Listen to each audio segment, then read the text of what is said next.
podcast is part of the Sports Social Podcast Network.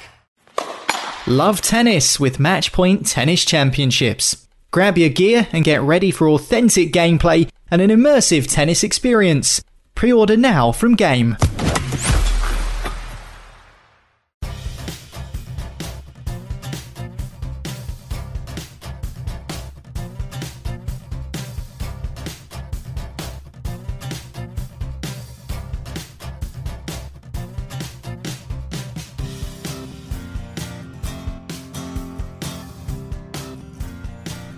Welcome back to another Love Tennis Podlet. They're coming at you thick and fast at the moment, just like the tennis. I'm James Gray from the iNewspaper and iNews.co.uk.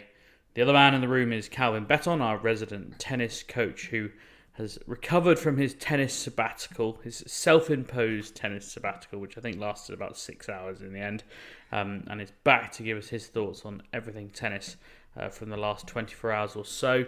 The big news from Wimbledon today, well, I don't know if you can narrow it down really, but one of the big newses from Wimbledon today was Cam Norrie reaching the semi-finals. He's only the fourth British man in the Open era to reach the semi-finals of Wimbledon. He beat David Goffin in 5 sets. It was 3-6, 7-5, 2-6, 6-3, 7-5 in the fifth. 3 hours and 31 minutes they took to do it. Finished just before 8 o'clock here in the UK, which meant it was bang in prime time on the BBC. There will have been millions watching it, I know for a fact, given the digital numbers on the iNewspaper website, which I do recommend, as always, that everyone was going mad for Cam Norrie, which is not something that has necessarily happened before. It was great to speak to him afterwards. I was reminded of something he actually told us a few weeks ago about how he had been out for dinner with his girlfriend and they were just sitting at the bar chatting to the bartender, and he sort of came over quite coy and said, "Oh, excuse me, mate, do you watch any tennis?" And Cam went, yeah, I watch a bit. He says, "You look just like this tennis player, Cam Norrie. It's uncanny." And Cam just went, "Oh yeah, really? Okay, wow." And then, yeah, as he was walking out later, eventually said, "Yeah, no, I am actually Cam Norrie." I like to think that by now people might start recognising him a bit more, especially if he beats Novak Djokovic on Friday. Calvin, it's a great win for Cam. We kind of talked before the tournament about how big this was for him because of, he was a top 10 seed for the first time. He's obviously worked by far and away the British number one. We didn't expect Murray to go very far or Raducanu, so the hopes really were on his shoulders, and you have to say he's delivered. Yeah, and he didn't play great today. I think it was weighing on him a little bit. He didn't seem as free-flowing as he can. And it was a struggle. It was one of those that wasn't a particular... I don't think he'll remember the day in a good way that he won, but I don't think he'll remember the match with great fondness. It was just I watched quite a bit of it, and it was just a struggle would be the way to describe it for both players, really. Because really, and with the greatest respect to David Goffin, who, as I think most people who listen to the podcast regularly know, I really like as a player and a bloke, really, if you said to Cam Norrie, you're going to reach your first Grand Slam quarter-final and you're going to play David Goffin, it's an absolute dream draw, isn't it? Like, it's as easy as you could really expect it to be. And again, I say that with a bit of respect to Goffin. Yeah, it's one of the players that you play quarter-final. If you're in a quarterfinal and you're not in the top 8 seeds, you're pretty much expecting to play somebody who is one of the top 8 seeds or somebody who's beaten one of the top 8 seeds, and legitimately one of the top 8 seeds. So, yeah, it's not that you would say David Goffin is the weakest player in the top 100 by any stretch, but he is one of the guys who you think, yeah, as Ryan Giggs would always say, I'd take that. Yeah, he was certainly not a bad option, to say the least, but he did have a pretty significant lead. I kind of thought Cam had edged his way back into it. As you say, he wasn't fluent by any stretch, and then he went 4-love down in the third set, and the crowd at Wimbledon are funny. They're great when they're up, but when things are going badly, there's this noise that they make after you miss a ball, and I can only sum it up as a groan that says, "We're not angry, we're just disappointed." Yeah, yeah, it's And actually sometimes, and it was amazing today watching Djokovic Sinner on centre, because Sinner hits the ball with so much topspin, the ball would come off his racket and they'd do the groan because he's just flown that 10 feet long, and it would dip in and they go, oh no, actually that's quite good, well done mate. So yeah, they're not always very good with the groaning, but credit to him, he lost that set 6-2 and then he really pulled himself together and he started serving better, he started making a few more balls. There was even a moment, I mentioned it in the WhatsApp, Calvin, he sort of, flapped his arms up in the air to try and, bring the noise gesture. And, God bless Cam, he's a super nice guy, but that's not really his style. And it reminded me a lot of the Tim Henman fist pump, which almost felt like someone had said, Tim, you need a bit of a thing. And he was like, oh, no, I do a lovely little fist pump. It's like, okay, that's not really going to work. I mean, you know Cam quite well, Cal, but it's not really his style, is it? No, it's not. You don't know whether that was preconceived or not. I doubt it was with Cam, but maybe one of those things you think I'm going to try here, and it just doesn't work very well. No, it really doesn't. I found something interesting out about him the other day, which you might recognise as a sort of character trait, but he talked about how when he was in America, he basically wasn't playing tennis that much and was going out quite a lot and had a couple of drinks, although he didn't say how many, and then jumped on a moped to go and see his girlfriend. Basically got about 15 feet and crashed this moped. And he wasn't particularly hurt, as far as I can tell, but his coaches were like, this is incredibly stupid and you need to really think about whether you actually want to play tennis here. Yeah, I'd heard that before and forgot about it, actually. I mean, he went to TCU, which I think is got a reputation of being quite a good party school. I understand that, which was weird because he was so good at uni. He was a phenomenal. I mean, he was ranked number one, and the only reason that he'd have won the tournament that year, the only reason he didn't, it was that he was so far better than everyone else that there was no point in him finishing the year, and he could have just went straight on and played tournaments. So he basically turned pro sort of mid-season in 2017. Is that right? I think he finished the season and then just didn't bother playing the tournaments. Right. Okay. If that's right, because the tournaments are basically at the end of the year. Yeah. I think he just went and he might have played the team one, I'm not sure, but he didn't play the individual one. Yeah, I think that's right. And actually, funnily enough, I spoke to his two coaches. Well, as you know, Calvin, the college system is that there's a head coach who runs the whole program, and then the kind of assistant coaches who are what we would recognise as tennis coaches, on the court with them all the time. And I said to them, did a little bit of you, I wondered if I might get the Martin O'Neill line where I think Dion Dublin came up to him and told him he wanted to lead Aston Villa, and he said, well, if I had a gun, I'd have shot him. No, that was you've got the players and the managers wrong there. That was John Gregory, Dwight York. Oh, there you go. Yeah, I knew it was Aston Villa. But it's I wondered if I'd get that, and actually they said absolutely not. Cam's a brilliant bloke, and he was so ready to go pro. I think the college coaches they know that as well, and often they have to make deals with the players. If you stay this one extra year, then you can go then, or if you do this 6 months, then you can go, or and that kind of thing. So it wouldn't have been a decision, right, I'm ready to go now. It would have been, they normally tell them one semester in advance. Yeah. And is it right that if you're in college and you play a futures, during the holidays, you can't earn money from that tournament? Is that right? You can only earn the expenses, which, to be fair, in futures is all there is. Right. Okay. And you're allowed a certain amount of expenses. Yeah. And I remember there was one player, I won't name the player because it's not fair on them, but they played Wimbledon a few years ago while still in the college system, and so they couldn't get any prize money. And I was talking to them and I said to them, you've got to find the most expensive penthouse room in London and book yourself in there, because you can claim that as expenses. And I don't think they did. I would have done. And I'm sure it won't take too much sleuthing to work out who that was either. But that would have been the sensible thing to do, quite frankly. Of course, that will change in the next couple of years, because I think, am I right in saying they're changing the rules about college players earning money? I think they are, and I think that's gonna. that's going to have quite a big effect on things. It's funny because I was spent quite a bit of time with Henry, who I coach, his college coach at Wimbledon last year, and he was explaining that kind of thing to me. And he was saying in many ways it'll be good, and in many ways it won't be. He was saying that they basically got this idea that they're leveling the playing field, but at the same time he was saying the idea that the school where he went to, which is I think the Division 1 school, but a small one, has ever been on a level playing field with somewhere like LSU, right, is just unrealistic. So he said it wouldn't make any difference in that regard, other than they don't really know how it's going to affect tennis players, to be fair. It's mainly aimed at I think football, basketball. Yeah, and it is, without getting too distracted, because this is a podlet, it's always wild. And my girlfriend watches these like college, the documentaries that they do that are really good.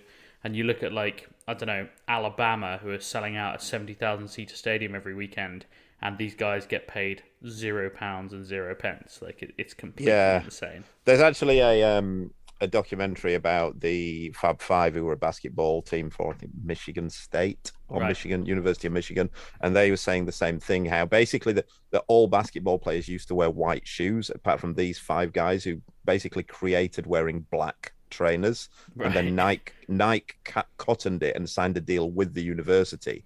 And they were saying they had no money to eat or anything, and they'd walk past the Nike store, and all of their pictures were in the window wearing these black shoes that had sold out, and Nike were making fortunes off them. But it doesn't feel very right. I mean, I guess in tennis, I don't really think it will apply too much in tennis, because, as we just said, the players at the lower end of the scale, they don't make a load of money anyway. Yeah. And if you're making a lot of money in tennis, you wouldn't be at university anyway. Yeah. So it's a sort of catch-22 really.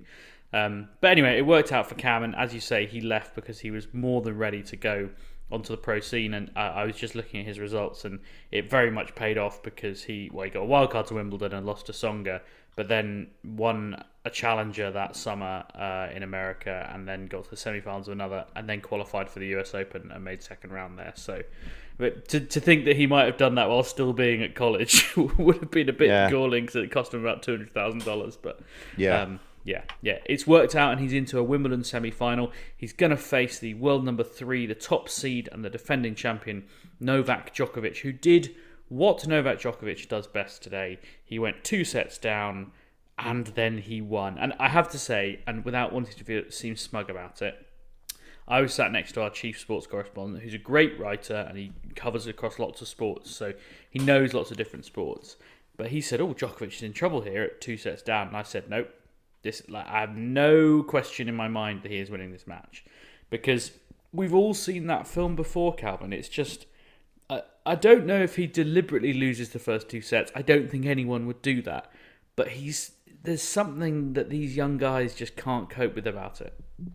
Yeah, it's funny because I was the same. I was in about 5 different conversations about it on WhatsApp, and I remember forwarding my same message to all 5 groups, which was Djokovic will win this in 5. Yeah. And what I think, it's not that he loses them on purpose. What I think is he's just a genius at figuring out. If we say that each player has levels that they can play at from 1 to 10, and he knows where his are, and he then figures out, right, I think I need a 6 here. And then 6 won't be good enough, and he'll lose it. He'll go, okay, I'm maybe going to have to go 7. Yeah. And 7's not good enough. And then he can just move up, and he'll go, right, an 8 will get it done. And that's what he does. He goes, right, I just play an 8 now. And he just manages to move up those gears. And I always say that, I feel like a broken record on this. I always say you don't judge a player by their top level. You judge it by their middle and their bottom level. It's different with him, because it's not even like you judge them by that level. He just wins when it's that level. It doesn't even have to. It's not like his middle level is particularly impressive. It can still be absolutely dross, as we saw in that 2019 final with Federer. It can still be absolutely dross, and he'll still win. Yeah, it's completely wild, and it was crazy. Like, it's not as simple as this, but it was amazing looking at his serving stats today. He served at 60% for the first 2 sets, and then 80% in the third set.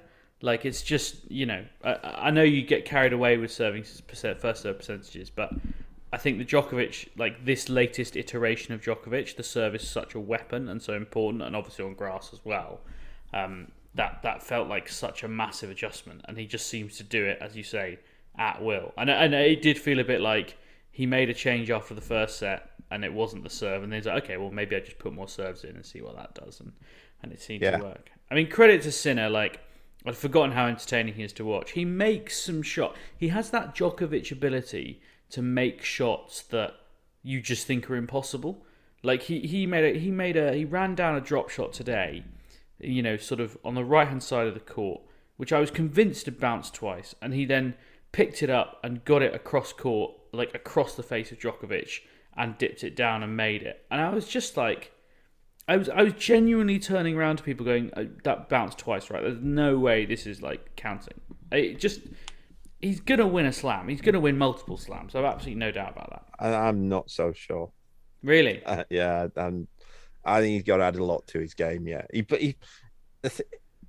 if you think that there's 3 ways to win a tennis point, you can hit winners, your opponent can make errors, or you can force your opponent to make errors. He only has one way of winning the points, and that's by hitting winners himself. And he's still quite one-dimensional to me. When it goes well, that dimension is great to watch, but he's going to keep coming across players who are going to do that to him, what he did today. There's too many of the other guys are adaptable at the top level, and I've still got doubts whether he'll win one. He's funny as well. I haven't watched him. I've only watched bits and pieces of him over the fortnight in the flesh, just because he's not had been in that big matches apart from Alcaraz, and I'd forgotten how much he just looks like a kid in his PE kit. Yeah, like it doesn't fit him very well. He's an awkward sort of dimensioned bloke anyway. He looks very young.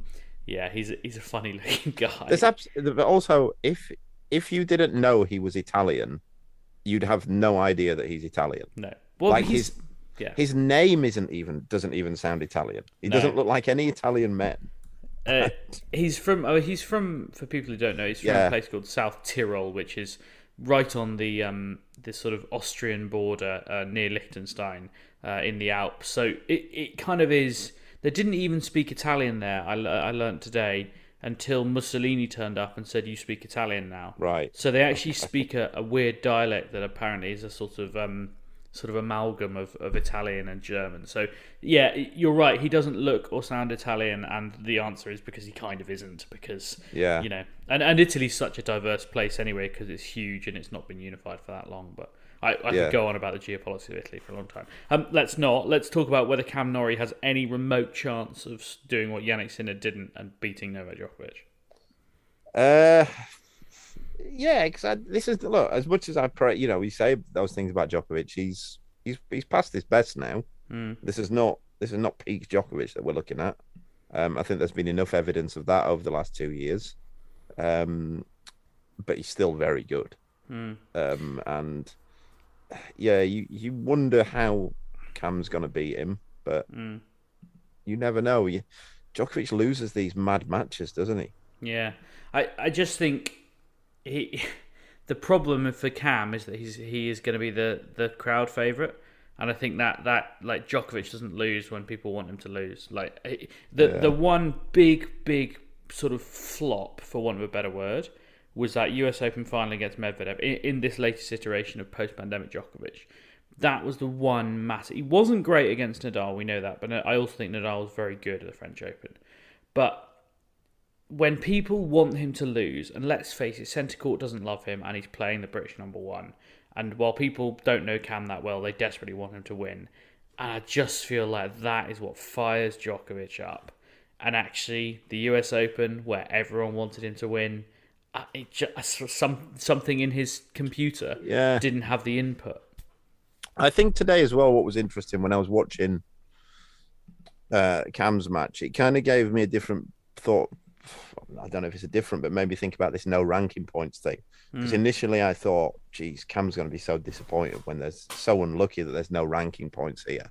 Yeah. But then you think, well, in this situation, and this is no disrespect to Cam or anyone else, because maybe Kyrgios and Garin tomorrow in the same position, you think, well, this is why there shouldn't be ranking points, because the draw would have been different.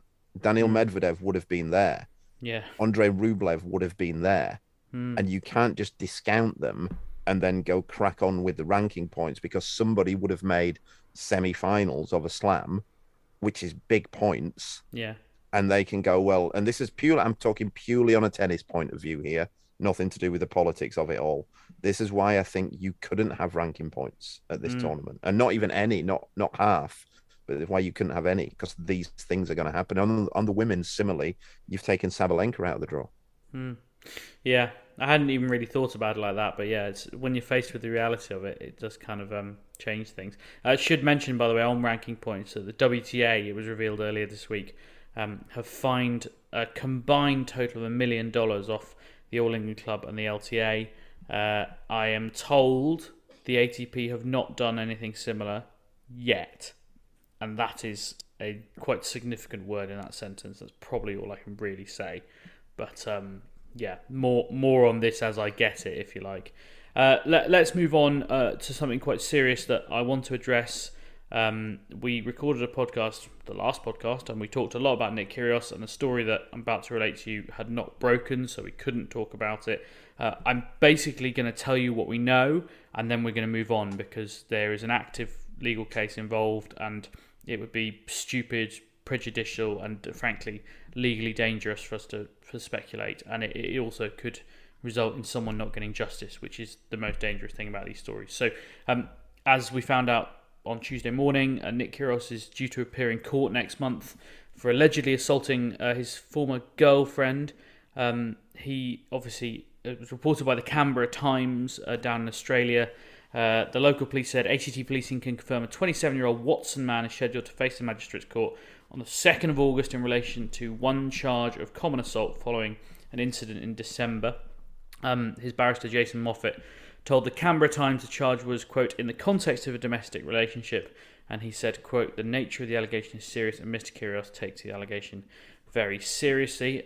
My understanding is that the ATP are not planning on taking action against Nick Kyrgios until there's some sort of outcome from the legal proceedings.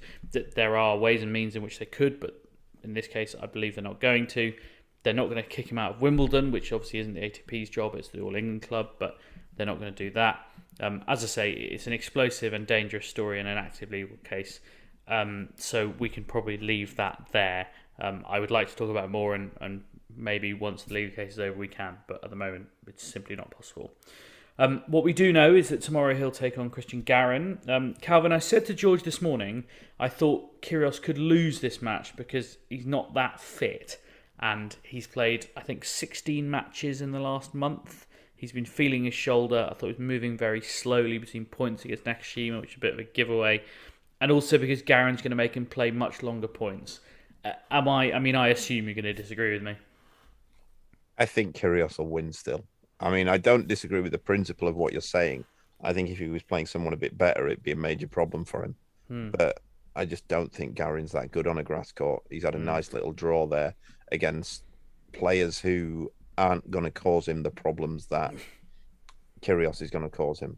He's played guys similar to him most of the way through, and I just think Kyrgios can... there's a way that Kyrgios can win it, like 2-2-2, and that's feasible. That could happen. And then it doesn't matter how fit he is. No. I think he's probably got that in him. The shoulder thing, I just think was a bit of a blag the other day. I mean, look, if your shoulder's hurting like that, you start coming out and serving at 1:30 again. It's just unfeasible. Yeah, it's absolutely unfeasible. Yeah, it doesn't really make any sense, does it? That match is on number 1 court tomorrow because Rafa Nadal is down on centre against Taylor Fritz. I mean, we've barely talked about Taylor Fritz because I think a little bit like Cristian Garin, he's had a decent enough draw. He beat Lorenzo Musetti, Alistair Gray, Alex Molchan, I should say, and Jason Kubler. He hasn't dropped a set, but he also hasn't played anyone ranked, I think, inside the top 60. I'm not quite sure where Alex Molchan is in the world at the moment. I mean, do we give Fritz... He obviously beat him in a Masters final earlier this year, which would give him something, but can't imagine we give him much chance here, do we? I'd give him more chance than I'd give Garin of beating Kyrgios. He's beaten once already. He's had a decent year, Taylor Fritz. establishing himself as pretty solid top 15 player. Big serve, big forehand. Won a grass court title in Eastbourne, didn't he? Or did he lose in the final? No, he beat Maxime Cressy in the final, didn't he? Won it. This is not a surefire for Nadal. I think Nadal will win, obviously, but I actually haven't seen Nadal play yet in the whole tournament, so I keep hearing people telling me he's not playing great. I don't know. It's very hard to tell. I mean, I watched him practice today, actually. He was out on court 16 practicing, which I like. It's a very small court. It's probably, well, I guess apart from like 5 and stuff, but it is a small court. There's like 3 rows of seats on either side, and it always creates a bit of a buzz around the grounds when they do that. And also it means that you can just be 5 meters away from Rafa Nadal and really kind of get a great idea of how hard he hits the ball. I mean, bloody hell, he hits the ball hard. I mean, I know that sounds really stupid, but Christ almighty, he hits it hard. Yeah. I mean, he was practicing with Mark Lopez, who's obviously one of his coaches, and it was just drills where, Lopez was basically just lopping it into his forehand and he would muller it, but Jesus, it was. Yeah, I mean, if Nadal, if he's fit and if he wins, then that is there's no way that Kyrgios is getting through Nadal. That is a semi-final that we will maybe see and we hope to see on Friday. It is one, of course, that you can play half of as a licensed player on Match Point Tennis Championships, I should say. They're, of course, our sponsor for the Wimbledon for the duration of the tournament. I've been playing the game and really enjoying it. It's terrific. I know George has been talking about playing with Nick Kyrgios a lot, which is no surprise at all. There are lots of other licensed players on there. You can play as Taylor Fritz, Hubert Hurkacz, Heather Watson, Hugo Gaston, Garbine Muguruza, Casper Ruud.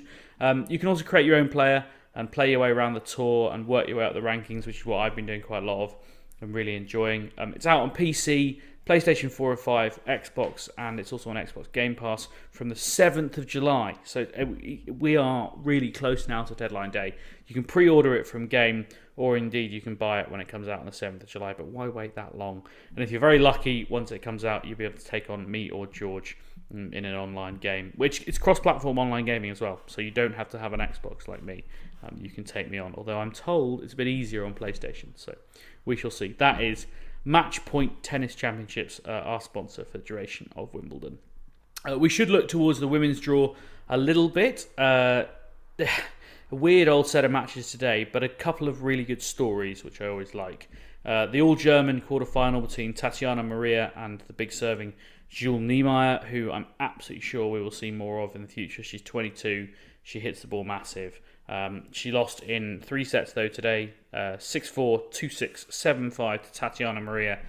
I mean, Calvin, I know you don't work in the women's game a huge amount, and obviously at the moment you don't work in the women's game at all, but Tatiana Maria is 34 years old. She's never made a quarterfinal before in her life. She's had 2 kids quite far apart, so she's had 2 extended spells out of the game, and, not just out of the game, but like going through one of the most physically demanding things a person can do, which is being pregnant and then having a child and then raising them. She's got her kids at the tournament. I saw her pushing her little daughter around. I mean, it's pretty... I don't want to be patronising about it, but it's pretty impressive to do what she's done and get back to elite tennis and then to make a Grand Slam semi-final. Yeah, I can't have enough respect for anybody to start. I mean, Serena Williams won one while she was pregnant, didn't she? I mean, that's just mad. Yeah. And yeah, I don't know anything about Tatiana Maria. Actually, I feel a bit like John McEnroe. The only time I'll ever feel a bit like John McEnroe. I'd not heard of her before about 2 days ago, so I can't give you anything on it. She was also quite funny. Someone pointed out to me that she, I think, has locked up just over £500,000 in prize money now by making the semis, but because of where she is ranked in the world, she I think she's 103. And obviously won't get any points, and she's going to go back to playing like ITF events next week. Yeah, with like £500,000 in her pocket. Yeah, this is another thing with the ranking points, isn't it? Like, how do you go about? I mean, look, If you're ranked 103, you're not playing the worst tournaments in the world. No, let's be straight. She's probably going to get in. She's at least getting qualies in most WTAs because they'll give her wildcards into qualies. Yeah, you'd think so. What's quite nice as well is she's going to take on Ons Jabeur in the semi-final, who came from a set down against Marie Buzkova. She didn't start brilliantly, Ons, but did she finish well. She won 12 of the last 14 games, 3-6, 6-1, 6-1. She's really good friends with Tatiana Maria. I haven't really identified how they became friends because they've been playing at quite a different level.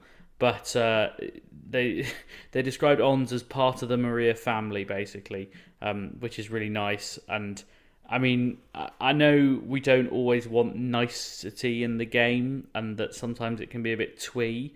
But actually, after the Kyrgios Tsitsipas stuff, I'm quite up for some niceness in the game. Like, it just makes me happy. Yeah, I think Ons Jabeur, everyone loves Ons Jabeur, though. She's got, like, if you need a quick look at her Instagram or any social media, and you find out that everyone in the top 50 is her friend. Yeah. So I don't think that's. I mean, I know she's really good friends with Paola Badosa. Yeah, and Annette Kontaveit, I think, as well. Yeah, and Sabalenka, I think. No one's friends with Sabalenka. Don't know. I don't know how friendly she is with Serena Williams. Well, maybe not after their doubles partnership. Who knows? Yeah. But yeah, one of the nice women of tennis, and also just cutting a new furrow for like Arabic women and a great role model for North African women. Also, I'll tell you something interesting, and it's purely anecdotal, but my mum has always been pretty anti-women's tennis. My mum is a bit of a misogynist, I should say that. Like, she doesn't like women vicars and that kind of thing, and she's very old-fashioned. But she said to me today, she said, I'm giving the women's tennis a go again today just because I thought I should. I thought this was very strange. And she watched Jabeur Buzkova and she said it was brilliant. And she said, Jabeur's changed the game.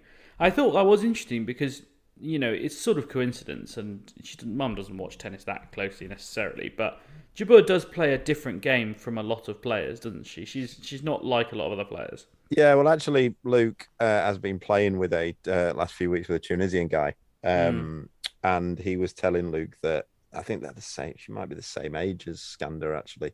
Right. And he was saying that she was just always playing with the boys, and it tends to be like the guys tend to play more sort of fun games around practice. Like the girls go on, it's drill, like specific 1.5 hours practice, and then on and off the court. Whereas the guys will play a bit of touch games, a bit of game called touch, and that kind of thing. And he said that she was always wanting to play, always joining in with that.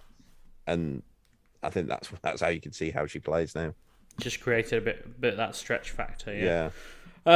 We've got the other women's quarterfinals tomorrow. Elena Rybakina against Ajla Tomljanovic, and the blockbuster one really, Amanda Anisimova against Simona Halep. The most interesting news for me from today with regards to the Halep Anisimova match is that just an hour before Sinner Djokovic, Darren Cahill, who of course is coaching Jannik Sinner, was spotted on court with Amanda Anisimova, who he spent about a month coaching earlier this year, and then broke up in what we thought were acrimonious circumstances because it didn't make any sense that he said he didn't want to travel and then immediately signed up with Jannik Sinner.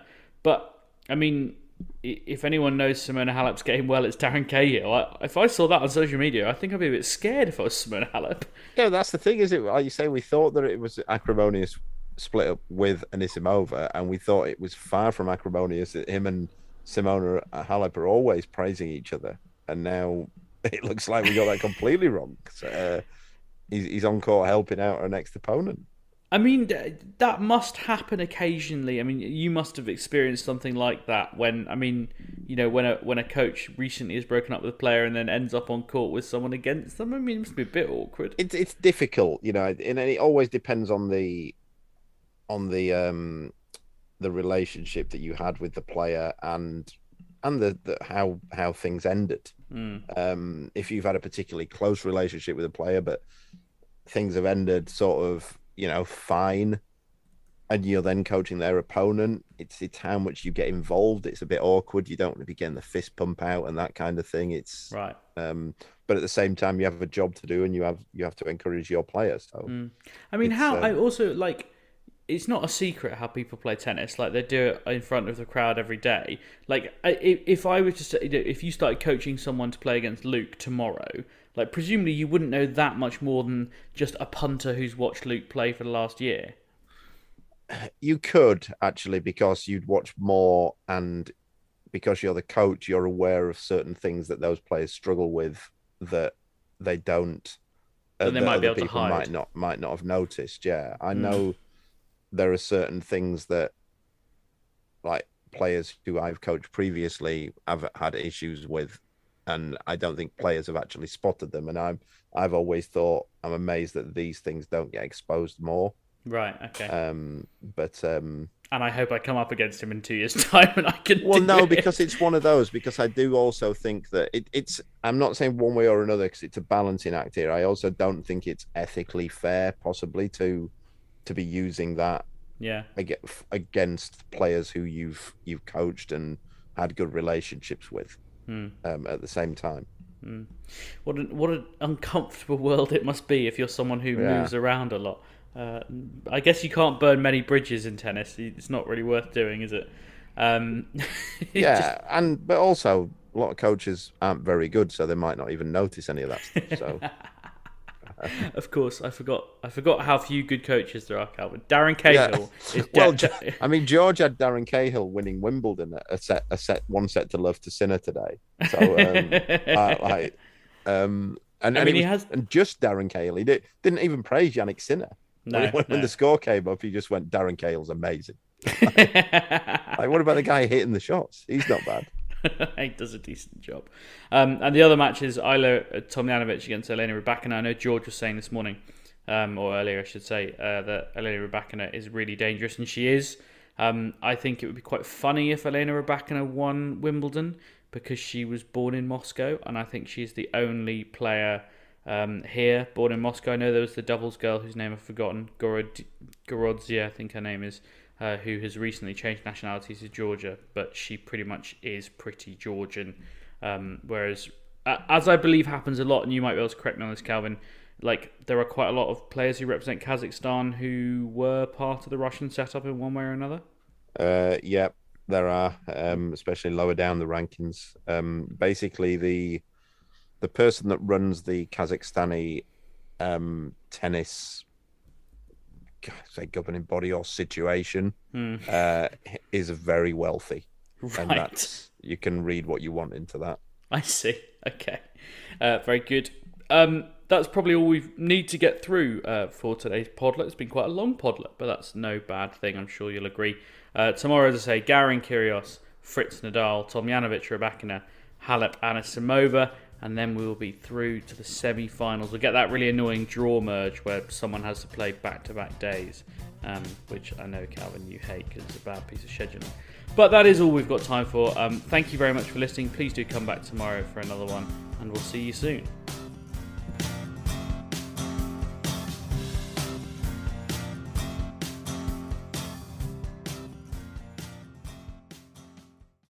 Sports Social Podcast Network.